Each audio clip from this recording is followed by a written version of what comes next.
before in the city of New Orleans. Being able to pull off Mardi Gras 2023. Official Carnival 2023 is in the books. Hear what city leaders had to say about this year's Mardi Gras celebrations. Also, it was another violent night across other parts of the city. We'll break down details of the latest shootings. Plus, mayor recall organizers have to turn in the signatures they collected. We'll tell you the latest and what's next coming up. You're watching Good Morning New Orleans.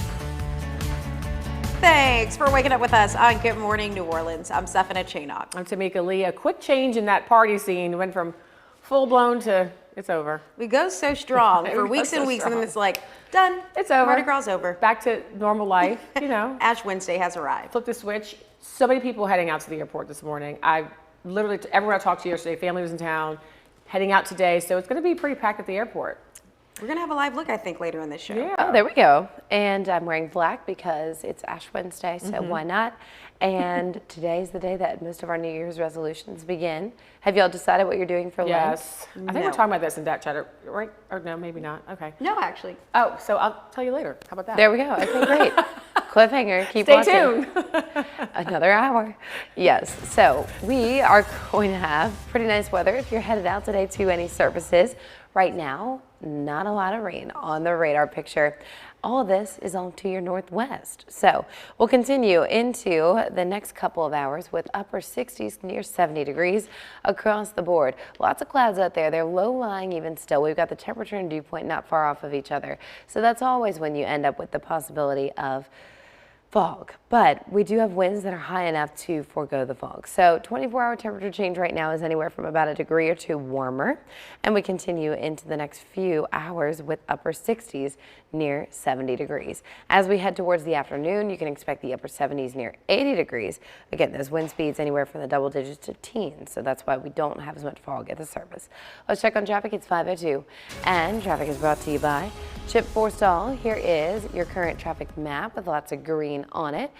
There's the route to the airport. So far, so good. So the early bird is going to get the less crowded highway and probably the less crowded line for security as well. Right now, we are also looking good on the Mississippi Gulf Coast over towards the Twin Spans, 27 minutes from I-10 westbound at Oak Harbor to US 11. And then here is the Causeway, looking like there's a little bit of traffic as you are headed to the North Shore on the northbound side. But otherwise, it's not really adding a huge delay drive time wise. So far, no issues. We'll keep you posted. Have a great morning. Thanks, Brooke. Now let's take another live look. Bourbon Street, right after Mardi Gras. Everyone's still out. A couple people. Well, a couple people there, yeah. Last standing soldiers. Heading home. Yes, this is courtesy of earthcam.com.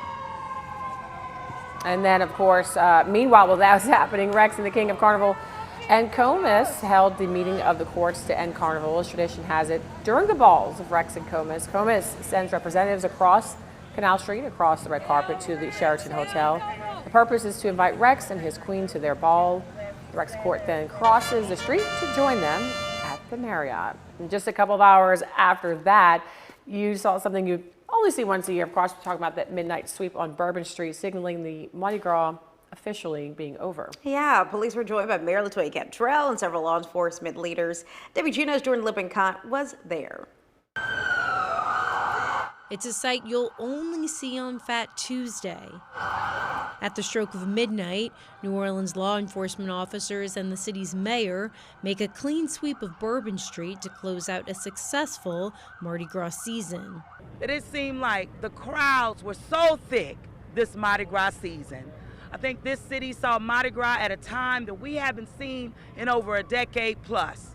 Mayor LaToya Cantrell says this season's triumphs are because of the collaboration of several law enforcement agencies, with NOPD taking charge.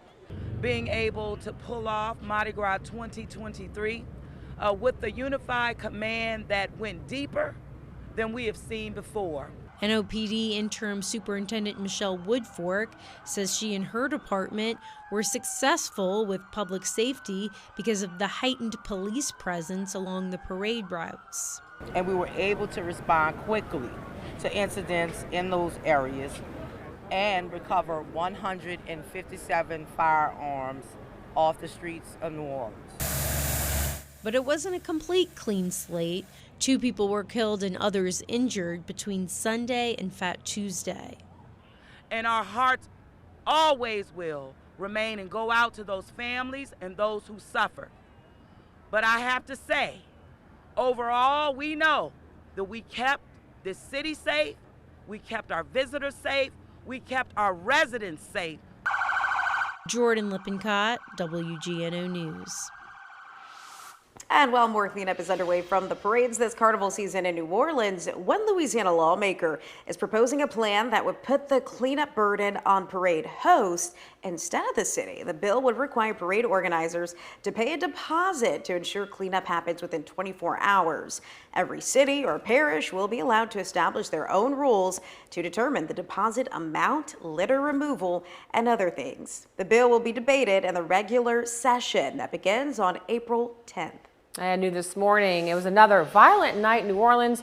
3 more shootings overnight leaves 1 dead, 2 injured. The first shooting happened in the 7th Ward around 8:15 last night. Police say a man was shot in the 1400 block of North Claiborne Avenue. He arrived at a local hospital with gunshot wounds. And about a few hours over, or then just over, I should say, an hour later, police say a 50-year-old woman was shot about a block away on North Claiborne. Investigators say that woman was also taken to the hospital in a private vehicle where she later died. A third shooting happened in the Tremé area just before 9:30 last night. NOPD says a man was shot at North Roman and Ursulines Street. EMS took the man to a local hospital. If you have any information on any of these shootings, call Crime Stoppers.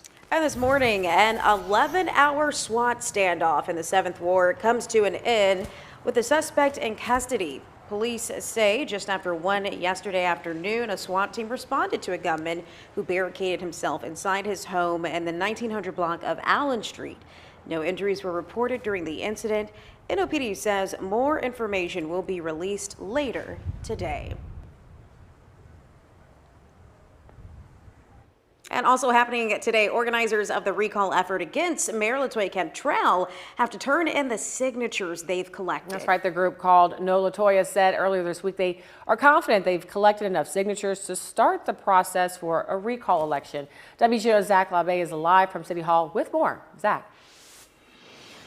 Hey, good morning, Tamika and Seth. Yeah, that's right. The organizers say that they have collected at least more than 49,000 signatures on their recall petition against Mayor LaToya Cantrell. Now, starting today, they now have to turn in those signatures to not only the Registrar of Voters, but the Secretary of State, as well as the Times-Picayune.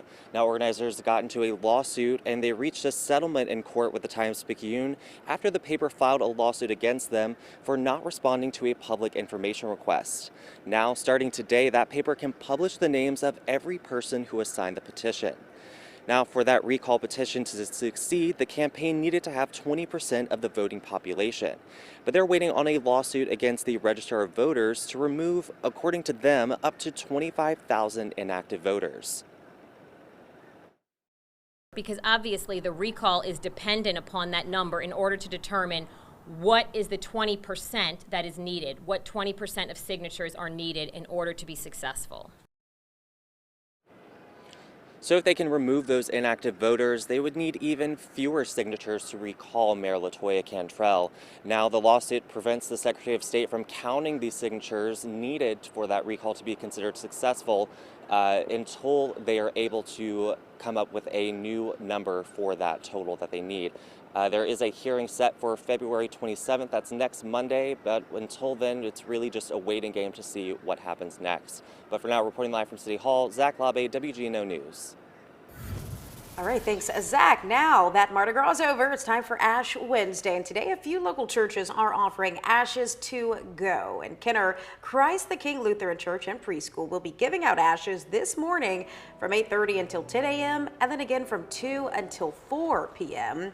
Mulholland United Methodist Church in Metairie on Metairie Road is giving out ashes from 7 a.m. this morning until 1 this afternoon. And then Gethsemane Lutheran Church in Chalmette. Ashes to Go drive-thru will be open from 11 a.m. to 6 p.m. Coming up, we may have enjoyed warm weather and sunshine in New Orleans, but other parts of the country are dealing with storm move across the country. We have a look at travel conditions before you head to the airport. And good morning, New Orleans. Your wind speeds at the moment are in the upper single to double digits, so we don't have as much fog concern. But we may tomorrow. The details on this warm pattern coming up.